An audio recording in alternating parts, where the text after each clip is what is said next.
My name is Andrew Jung Page II. I've been a member of the Y probably since I was 4 years old. I played t-ball with the Y in Colorado, and we moved to New Orleans.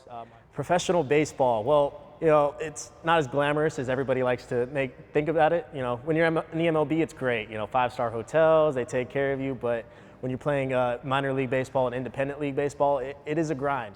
So I wanted to pursue a military career largely because of my father. You know, I grew up around the culture, and I've seen what it does for him, what it's done for our family, and I grew up around a baseball field. So in the summers, a lot of kids, they grow up going to the pool with their families, hanging out.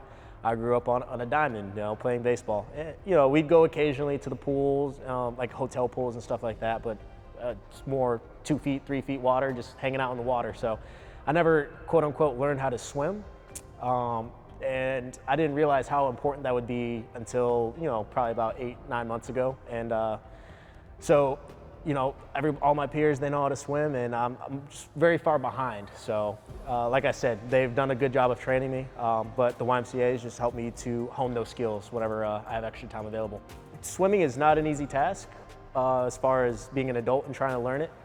So the work you have to put in and the attention to detail you have to put into the techniques and, you know, being comfortable. And so far it's helping me to master the basics of the pool and, you know, become a better military member. So I really appreciate the YMCA of Alexandria. You know, they've made this a very comfortable space for me to come and learn something that it's hard to admit you're not good at, and they've made it a really good experience for me so far. So I appreciate that.